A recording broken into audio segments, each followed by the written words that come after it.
अस्सलाम वालेकुम प्यारे दोस्तों and welcome back to my channel. तो कैसे हैं आप सब? आई होप आप सब अपने घर में बिल्कुल ठीक ठाक होंगे और बिल्कुल खैरियत से होंगे। तो जनाब इस वक्त मैं अपने किचन में हूँ, सहरी की प्रिपरेशन कर रही हूँ और सहरी में बना रही हूँ आज मैं आलू के पराठे, और जो कि मेरे बच्चों को बहुत ज़्यादा पसंद है।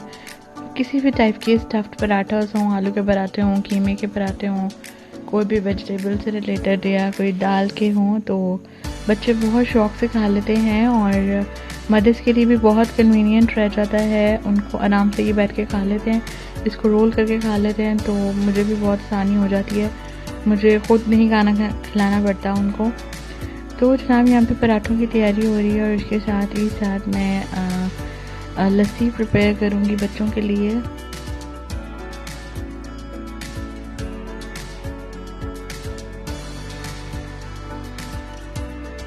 और लस्सी में मैंने सिंपल 1 गिलास के करीब दूध डाल दिया है और 1 कप मेरे पास योगर्ट है, वो मैंने इसके अंदर दही ऐड कर दी है और 2 से 3 टीस्पून के करीब मैंने इसके अंदर चीनी ऐड कर दी है और मैं इसको सिंपल ब्लेंड कर लूँगी। तो बच्चों के लिए अच्छी होती है, बहुत न्यूट्रिशियस होती है, स्पेशली सहरी में। तो ऑल्दो उन्होंने रोज़ा नहीं रखना, लेकिन मॉर्निंग टाइम में ही दही और लस्सी से रिलेटेड चीज़ें अगर बच्चों को हम दे देते हैं तो उनके डाइजेशन पे बहुत अच्छा उसका इम्पैक्ट होता है। और इवनिंग के बाद और नाइट टाइम में दूध और लस्सी इतना अच्छा नहीं होती बच्चों के लिए, इसलिए मेरी कोशिश होती है कि मॉर्निंग टाइम में जितनी भी डेयरी प्रोडक्ट से रिलेटेड चीज़ें हैं मैं उनको दूँ।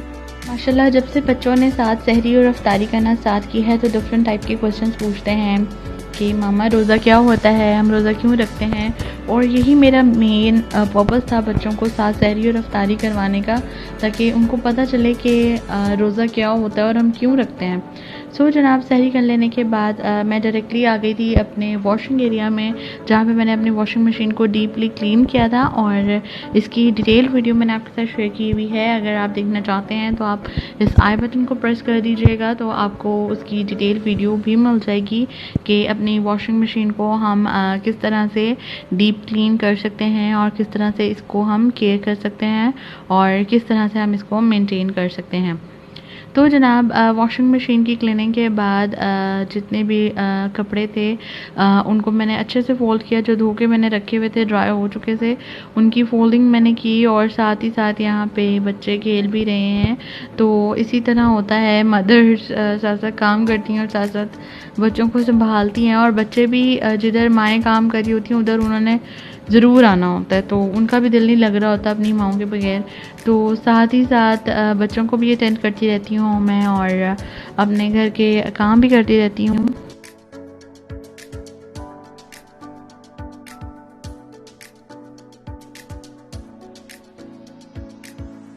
तो जनाब यहाँ पे कपड़े फोल्ड कर लेने के बाद मैं गई एक नर्सरी पे, वहाँ पे मुझे कुछ फ्लावर्स लेने हैं, कुछ काम करवाना है अपने फ्रंट पे, घर के फ्रंट पे जो छोटा सा हमारा ग्रीन बेल्ट है वहाँ पे। और वहाँ पे जब मैं गई तो फ्लावर्स तो मैंने इतने ज़्यादा गौर से नहीं देखे जितने गौर से मैंने वहाँ पे पड़ी हुई एक्सेसरीज़ देखी, डेकोरेटिव एक्सेसरीज़, तो बहुत ही प्यारी थी, बहुत प्यारी डक्स और हट्स और छोटे छोटे फाउंटेन्स पड़े हुए थे उधर और बहुत ही खूबसूरत थी, इतनी अट्रैक्टिव थी कि इंसान जो काम करना है वो भूल जाए और इन चीज़ों को देखने लग जाए। तो बहुत ही अच्छा लगा मुझे वहाँ पे विज़िट करके। और साथ ही साथ मैंने कुछ प्लांट्स देखे, तो इंशाल्लाह जब मेरा वो ग्रीन प्लांट बेल्ट अच्छे से तैयार हो जाएगी तो आप लोगों के साथ मैं उसको भी शेयर करूँगी कि किस तरह से वो मैंने बनवाई थी। तो ये डक्स देख सकते हैं आप कितनी प्यारी लग रही हैं। तो ये मशरूम्स भी मुझे बहुत ही अच्छे लग रहे थे वहाँ पे पड़े हुए। तो जनाब उसके बाद हम घर आ गए और मैंने असर की नमाज़ पढ़ी और असर की नमाज़ पढ़ने के बाद डायरेक्टली मैं अपने किचन में आ चुकी हूँ। और यहाँ पे अभी मैं बेसन को मैंने भिगो दिया है, इसमें मैंने प्याज ऐड किया है, बेसन लिया था 1 कप, उसके अंदर मैंने 1 कप पानी ऐड किया और उसमें मैंने 1 चम्मच नमक ऐड किया, 1 चम्मच जो टीस्पून होता है मिर्चें ऐड की और थोड़ा सा अनारदाना और थोड़ी सी मैंने प्याज ऐड कर दिया और साथ ही मेरे पास पालक कटी हुई पड़ी है वो भी मैं इसमें ऐड कर दूँगी जब पकौड़े फ्राई करूँगी। तो अभी यहाँ पे मैं दही भल्ले बना रही हूँ। मैंने यहाँ पे बॉइल्ड चने लिए हैं, पकौड़ियाँ हैं जो मैंने भिगो के रखी हुई थी वो मैंने इसके अंदर ऐड कर दी हैं, और 2 आलू मैंने बॉयल करके कट करके इसमें ऐड कर दिए। इसके अलावा मैंने इसमें खीरा डाला है, प्याज डाली है, टमाटर डाले हैं, और दही को मैंने अच्छे से फेंट लिया था। इसमें थोड़ा-सा पानी ऐड किया था, और इसके बाद इसके ऊपर से मैं इमली और आलू बुखारे की चटनी इसके ऊपर ऐड करी हूँ, और इसके बाद इसके ऊपर मैंने चाट मसाला ऐड किया। और जो इसकी पापड़ी होती है वो मैं आपको आगे वीडियो में दिखाती हूँ कि वो मैंने किस तरह से प्रिपेयर किया। और अभी मैं इसके अंदर थोड़ा-सा पुदीने की चटनी इसके ऊपर स्प्रिंकल कर रही हूँ।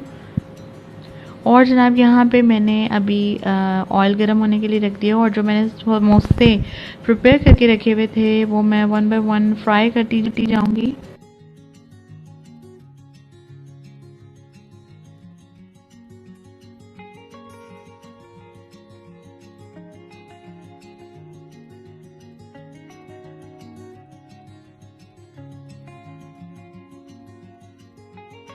तो अभी-अभी मैंने ये फ्रीज़र से समोसे निकाले और इसमें अच्छी खासी अमाउंट में बर्फ़ जमी हुई है, तो इसलिए बहुत दूर से खड़े होके एहतियात से मैं डाल रही हूँ। और आप लोग भी जब भी फ्रोज़न फूड जब भी फ्रीज़र से निकाल के डायरेक्टली फ्राई करते हैं तो उसके लिए बहुत ज़्यादा एहतियात की ज़रूरत होती है, और बचा के काम करने की ज़रूरत होती है ताकि हम अपने आप को बर्न ना कर लें। और 2-3 बार बहुत स्टार्टिंग में जब मैंने कुकिंग स्टार्ट की थी तब मेरे साथ ऐसे हुआ भी था कि मैंने फ्रोज़न फूड ऐसे डाला था और फ्लेम हाई था, तो मेरे पैन में 2-3 दफ़ा आग लग भी चुकी हुई है। तो इसलिए अब मैं बहुत एहतियात से और ध्यान से सारा फ्रोज़न फूड फ्राई करती हूँ।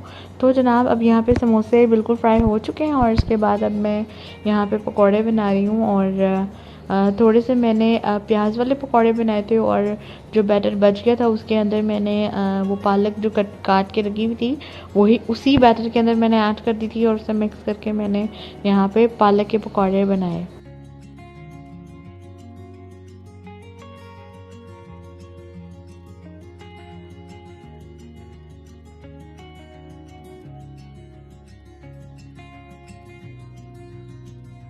तो ये वाला जो टाइम होता है ना इफ्तारी से पहले वाला जो होता है बिल्कुल, इसमें लेडीज़ के लिए स्पेशली दौड़ें लगी हुई होती हैं कि हम लोग इफ्तारी प्रिपेयर कर लें अपने बच्चों के लिए, अपनी फैमिली के लिए। लेकिन ये वाला जो टाइम होता है ना, होना तो ये चाहिए इस टाइम पे हमें ज़्यादा से ज़्यादा अल्लाह ताला का ज़िक्र करना चाहिए, तस्बीहात करनी चाहिए और इबादत करनी चाहिए। लेकिन ऐसा पॉसिबल नहीं है क्योंकि ज़ाहिर है हमने इफ्तारी प्रिपेयर करनी है, तो अफ्तारी प्रिपेयर करने के साथ ही साथ हम दरूद सलाम का कसरत से वर्द कर सकते हैं, तस्बीहात पढ़ सकते हैं, अल्लाह ताला का ज़िक्र कर सकते हैं, कलमा पढ़ सकते हैं। तो ये वो टाइम होता है जो बिल्कुल दुआ की कबूलियत का होता है। इस टाइम पे जो अफ्तारी के करीब करीब का वक्त होता है, तो इस टाइम पे जो भी हमने दुआएं मांगी होती हैं, ज़िक्र व अस्कार किए होते हैं, यकीन करें वो बहुत ज़्यादा इम्पॉर्टेंट होते हैं। और रमज़ान का महीना बेसिकली इबादत का महीना है, लेकिन हम लोगों ने इसको एक खाने पीने का महीना बना दिया है। लेकिन ऐसा होना नहीं चाहिए। खाना पीना हमारा एक सेकेंडरी होना चाहिए, और जो मेन प्रायोरिटी होती है हमारी होनी चाहिए वो है हमारी इबादत। तो जनाब अभी यहाँ पे पकौड़े फ्राई हो चुके हैं, और मैंने आपसे पहले ज़िक्र किया था चाट जो दही भल्ले चाट होती है, कोई भी फ्रूट चाट या दही भल्ले, उसके ऊपर जो पापड़ी डलती है वो मैं किस तरह से बनाती हूँ। तो यहाँ पे आप देख सकते हैं कि जब समोसा हम बनाते हैं तो जो समोसा पट्टी हमारी होती है उसमें से काफ़ी ज़्यादा समोसा पट्टी ख़राब भी होती है और टूटी भी होती है। तो वो वाली सारी मैं संभाल के इस तरह से एक बैग में रख लेती हूँ, और उनको मैंने फ्रीज़ कर लिया है। और यहाँ पे अब देख सकते हैं आप कि उनको मैंने फ्राई कर लिया छोटे छोटे पीसेस में। और अब इसको मैं थोड़ा सा कूल डाउन कर लूँगी, और जब थोड़ी सी ये ठंडी हो जाएंगी इसे मैं थोड़ा सा क्रम्पल करूँगी, थोड़ा सा इसका चूरा बना लूँगी, और चाट के ऊपर इसको मैं स्प्रिंकल कर दूँगी।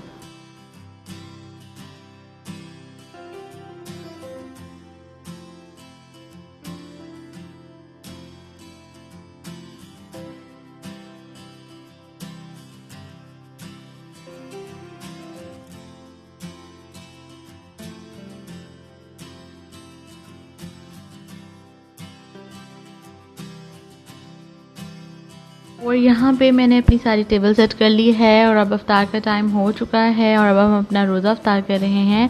एंड आई होप आपको मेरी सहर से लेके अफ्तार तक की रूटीन पसंद आई होगी और अपनी फ़ीडबैक कमेंट सेक्शन में ज़रूर दीजिएगा। और यहाँ पे मैं अपने ब्लॉग का कर रही हूँ इख्तिताम। इंशाल्लाह आपसे मिलेंगे अपनी नेक्स्ट वीडियो में। अपनी दुआओं में बहुत याद रखिएगा। टिल देन, अल्लाह हाफ़िज़।